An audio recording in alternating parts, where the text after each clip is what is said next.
After rewatching Death Note for the third time, I began to think to myself, what would happen if certain events changed in Death Note? And then I started thinking about the protagonist Deku from the My Hero Academia story and thought about how similar both of their IQs are to a certain degree.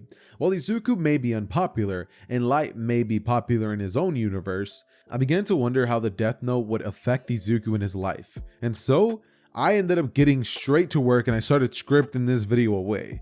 So if you guys go on to watch this video, then answer one question for me. What would you do if you had the Death Note? That said, let's begin. For this story to work, first we have to make two big changes to the world. Number one, Shinigami are real, however the concept of Shinigamis won't be accepted by the general society. Number two, Ryuk is going to be having to be thrown into this story and he's going to be the one who drops the Death Note in order for Izuku to find it. That cool? Yes? No? Maybe? Okay, yeah.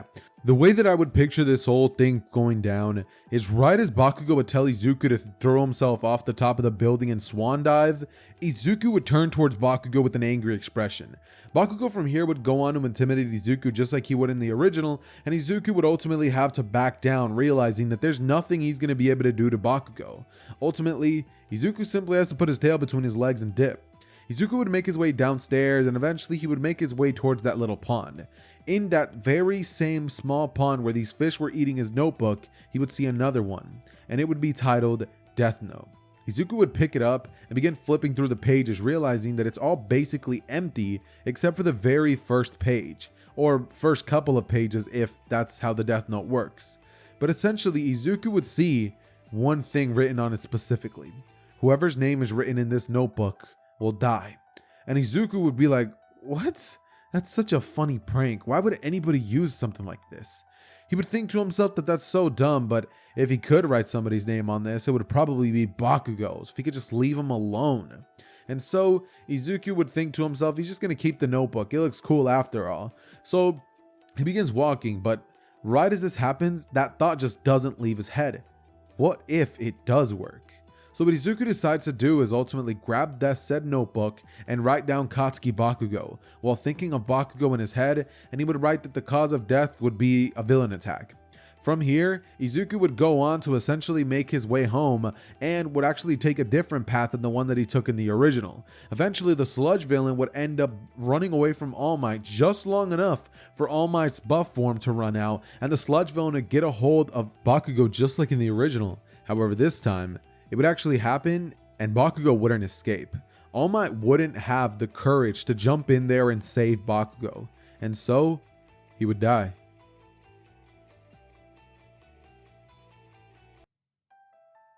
Simultaneously, however, Izuku would make his way home, put the key inside of his door, and walk inside of his room. Once inside, Izuku would begin to sit down on his desk and begin to just watch a couple of All Might videos, thinking to himself how awesome it would have been if he would have been born with a quirk. When suddenly, in the reflection of the screen, he could see something behind him, and Izuku would turn around only to see Ryuk, who was staring right back at him and would say, "Hello?" But Izuku would fall down onto the ground, dropping everything with a loud thud, and Inko would say, "Izuku, are you okay?" And Ryuk would put his hand in front of his face saying, "Shh." Izuku would say, "Yeah, Mom, I'm fine." And then she would say, "Okay, sorry, I heard a loud thud." And Izuku would say, "Yeah, don't worry about that. That was me." Inko would say, "All right, Izuku. Well, I'm making fish for dinner tonight, so come down in about 30 minutes." And Izuku would say, "Yeah." As from here, like his voice is trembling. You know what I mean? He would look at Ryuk, and Ryuk would say that his name is Ryuk, and he's a Shinigami. Izuku would just stare at him, just dumbstruck, and say he didn't know those were real. And he would say, "Oh, he's real, all right. Just like the notebook that he has in his possession. It's his, but since he dropped it and a human picked it up, he has to stay with him until he either dies or he's captured." And so Izuku would just kind of look at Ryuk and would ask him what's going on? How can he prove to him that this Death Note is real? And he would say, that kid who you wrote in the book, Katsuki Bakugo? Check the news. And Izuku would be wide-eyed as he would check the news and see that Bakugo died in a villain attack. Izuku would then remember exactly what he wrote for the cause of death, and he would be stunned, realizing that he truly did kill his childhood friend Bakugo. At first, he would feel so much guilt that it would be almost astounding. But just as Izuku would think this, Ryuk would say, "Oh, don't feel bad. That kid was a terrible person in the first place. Didn't that kid tell you to kill yourself the same day?" And Izuku would think about it, remembering how Bakugo told him to straight swan dive off the roof and maybe he'll be reincarnated in his next life. Izuku would look up at Ryuk and say he did, but that doesn't mean that killing him was right. He thought it was a joke. He didn't think it would actually happen. And Ryuk would say, "Well, if you don't want it to happen, then just give me the notebook back and all will be forgiven." And Izuku would truly ponder this, thinking to himself that maybe this is the right thing to do. He shouldn't have control over who dies and who lives, but everybody else has something special about them.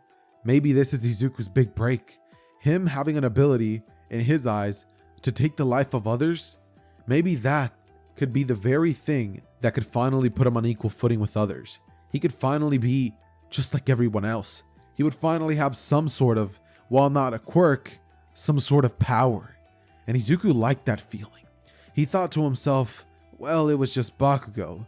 And it's not like Bakugo was going to make a great hero either way. His personality wasn't fit for the job, but what would I do with this notebook? Whose name would I write next? What are the implications of all this? He would ask all these questions and Ryuk would then go on to answer him by simply saying, boring kid. Do you want to think about all these rules or do you just want to have fun? And Izuku would look at Ryuk and say, I just want to have fun. And Ryuk would laugh and say, good. Well, I'll be watching. As Izuku would just sit there and eventually Inko would come into the room and she would say, Izuku, are you coming down?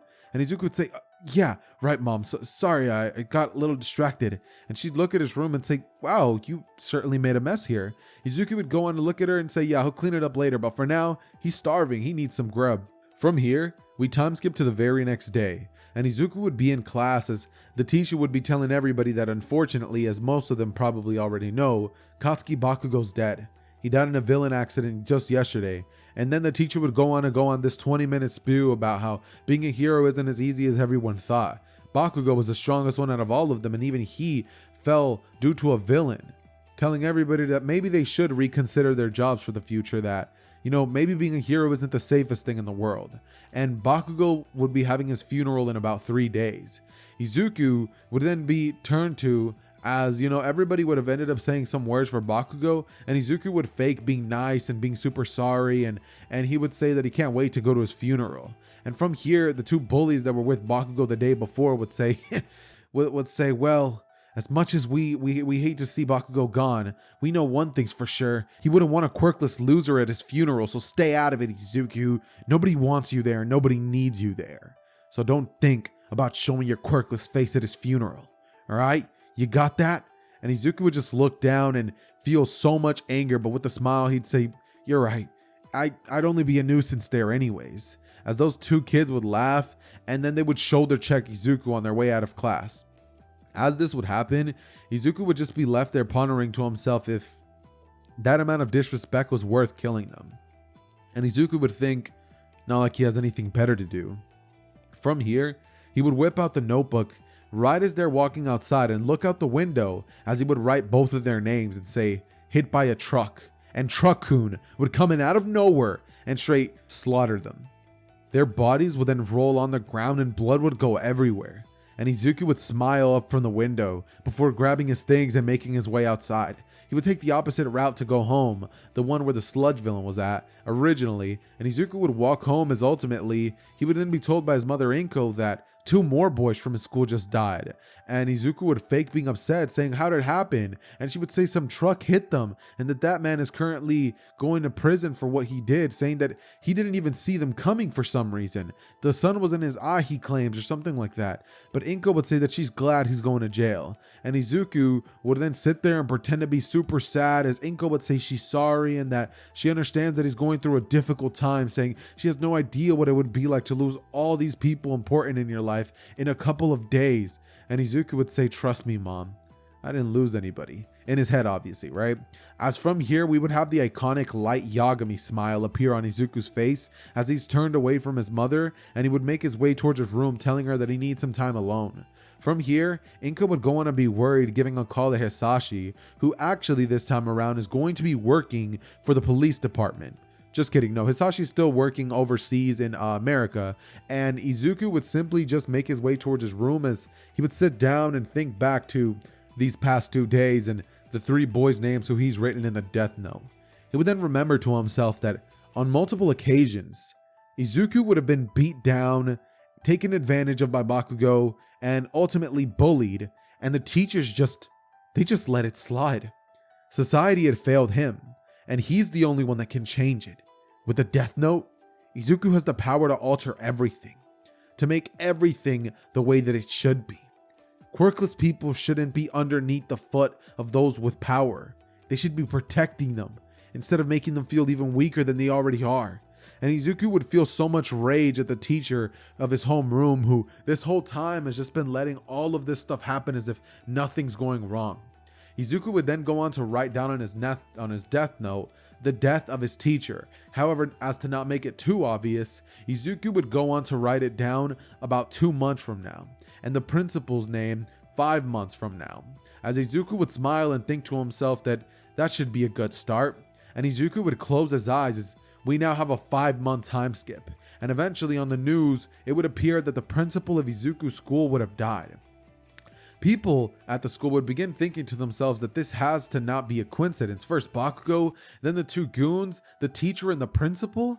Everyone's dying. People would feel genuine fear thinking they might be next. But Izuku's the only one that knows who will be next. And after diving into very, very sensitive information that only pro heroes and the police have access to, Izuku has found out about multiple cases of very high profile villains and the names of these villains. A lot of them that are also currently in Tartarus and some of them that are still on the loose. However, their names and whereabouts are still unknown. Izuku has taken it upon himself to induct justice on those criminals who have heinous crimes. Some people in Izuku's eyes don't deserve the gift of life, and so, while in prison, multiple convicts have begun to have heart attacks. It's been coming in and out of nowhere, and a lot of people have begun to wonder how in the world this is happening. People have begun to think that this is some sort of death quirk, and somebody in the prison is responsible for this. However, a bunch of people have been looking into this, and the police force has been hot on the tail of whoever is responsible for the deaths of all these people. They say that while these people have done crimes, it's not justice to just slaughter people. They have to pay for their actions and remain in jail, but at least they get to live. And killing people is never right, no matter what. As Izuku would think to himself, yeah, sure, killing people is never right. And Lady Nagant never killed a single person, right? He would think, as from here, he would go on to remember all the files that he found on the Pro Hero Commission and all of the corrupt heroes which he personally had taken care of. And all of this stuff would have happened during the course of the 10 months that Izuku normally would use to train. This time around, Izuku doesn't do any of that. His body is still very frail, and if anything, the only thing that Izuku has trained is his mind. Izuku would have remained in school, and after Bakugo and those couple of goons finally were gotten rid of, a lot more people, even though they aren't exactly nice to him, haven't bullied him. So Izuku has no qualms with all the people that are there, and Izuku doesn't mind anybody specifically, so he hasn't really killed anybody in his personal life yet. However, these villains and horrible heroes, they have to pay, and somebody has to induct divine justice. And Izuku sees himself as that singular figure. Izuku through this would begin writing names left and right, and eventually this case would get upon the hands of Nezu, the school principal for UA. As this is all happening, Nezu would be given all this information, and seeing as he's one of the smartest people on the planet, he would be told to ask if he knows anybody who could potentially be up to this. Nezu would investigate for a bit and would end up finding out that whoever must have done this was probably somebody in this certain school, because this is where it started. He would say that 2 teachers had heart attacks randomly, and they were in 3-month intervals, and 3 students died. For some reason, whoever had killed them had to have had a reason to kill them. Those 2 teachers were also a casualty of it. And then afterwards, whoever this crazed criminal is begin to look into our files to find out what these criminals have done. Because if we look at these things in the charts, they show us that only a certain type of criminal gets killed whenever this killer strikes. So We just have to find our killer, and then we're done. And Izuku is none the wiser to this. Nezu is not exactly going to be L because he's not like L. He's smart, but I don't think that he could probably figure out that it's Izuku just off of his first try and be like, I'm 99% sure that it's you. You know what I mean? Like Nezu is just not like that kind of character, I don't think. But ultimately, they would be putting a lot of efforts into catching Izuku, and he would continue writing down names upon names upon names upon names, not really caring about anything or anyone. And Izuku would think to himself that if he could just get the power to find out the names of criminals who are out on the loose right now currently, then Izuku, with that information, he could take multiple of them out. A lot of villains have gone under the radar, changed their names, and they don't refer to themselves as that at all. And Izuku just wishes that there was a way that he could know their names without needing to use the police files, which have very limited information. So you know what Izuku would do? I genuinely speaking believe that Izuku, if given the opportunity, would definitely take on the deal of the Shinigami's eyes.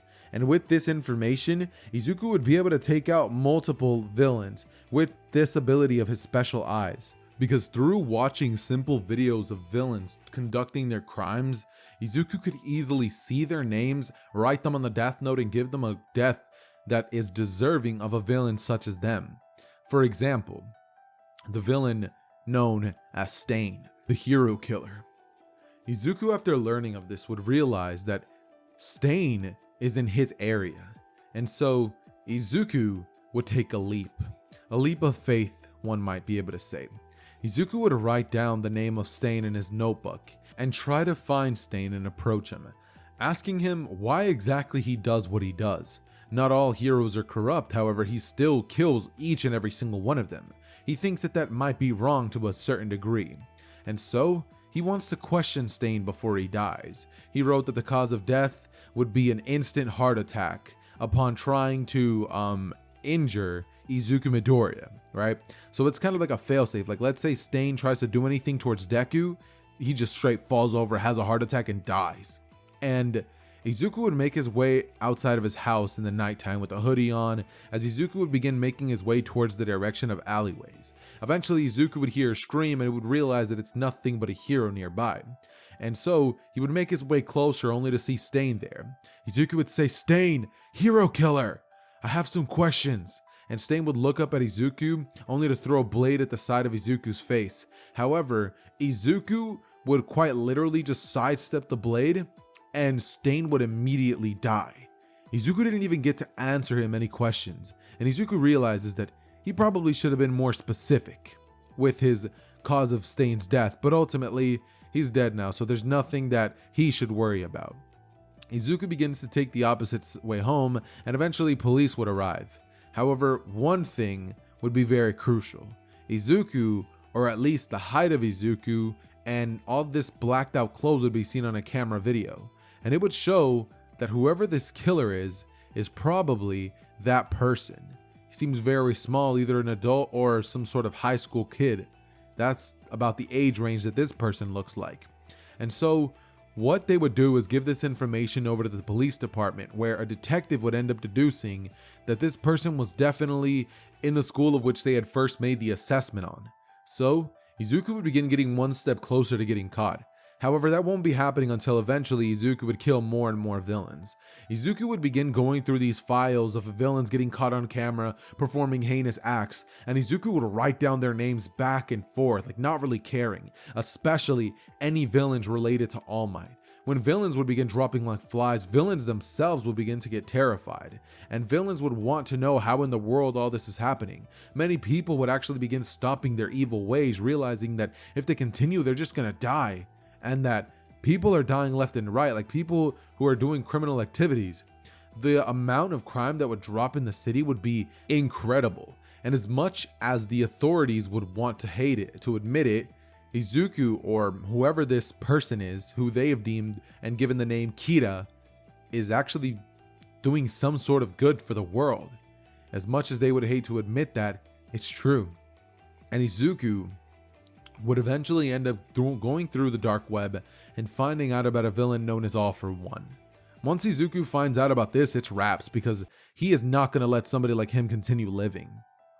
All for One would have decided, however, that ultimately, because this was probably going to be happening sometime soon, he decides to essentially try his best to keep this from happening. So he goes out there and he starts like trying to use connections to see if there's any way that he can find out who this killer is, but he wouldn't be able to find out. It'd be too late, and All for One would die a very gruesome death. Izuku would write down in the notebook that the cause of death would be a brutal betrayal. And it would happen just as Izuku wrote down. Dr. Ujiko would betray All for One and inject him with a serum which would weaken him and limit his ability to use his quirks, then would let all of the Nomus tear All for One to shreds and would ultimately destroy their creator, All for One. Izuku at this point would be on a roll, cleansing this world of villain after villain after villain, and eventually, just as everything seems like it's going according to plan, the authorities would knock on his door. Izuku Midoriya, we have some questions. Izuku luckily would be home alone, and so he would say, "Yes, officers, what would you guys be needing today?" And they would turn towards him before asking him a couple of questions on Bakugo, on the two kids that died, and ultimately on his principal, asking Izuku how he feels about these things. Izuku would lie, obviously, and he would begin to say that it was tragic and sad, and he would begin talking about like trying to pretty much just make himself look as innocent as humanly possible. However, from behind him, Izuku would realize that there would be a small little rat-looking person, and Izuku upon seeing him would say, "Wait, you're Principal Nezu, the principal of UA. I've always wanted to go to your school." And Nezu would say, "Ah, perfect. Well, I was actually thinking that maybe you could make a stop at my school." And Izuku would ask why, and he would say that the reason for this is because that he's actually under suspicion, because he's like Principal Nezu's blunt, like he's a very blunt character. He would say that he's under suspicion of being the very cause of multiple deaths across Japan, and that they suspect him to be the one known as Kira. And Izuku would say, What are you guys talking about? I'm quirkless. What am I supposed to do?" And then Principal Nezu would say, "Well, we don't know about that, so we're gonna have to check up on this." They would take him to a quirk doctor and run a bunch of tests on Izuku.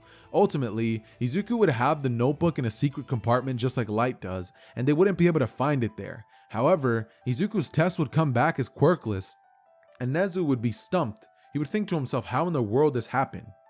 Because in this world, a quirk could potentially allow for it, but Izuku is shown to have no quirk. And when Eraserhead tries to erase his quirk, nothing.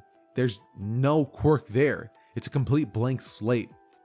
Nezu would wonder to himself if it's one of those strange quirks that Aizawa can erase. And so he would end up calling Monoma, seeing as the beginning of the school year would have already started, and Monoma would still end up trying to copy Izuku's quirk. However, when he tries to use anything, literally anything at all, nothing would happen.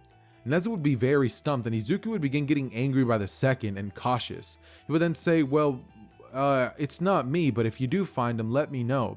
And Nezu would say, "Oh, we will, and you will be under watch for quite some time, so do be aware." Eventually, Izuku would nod and would make his way back home. Immediately, Izuku would realize that there's cameras in his room, and he would be very, very, very angered by them.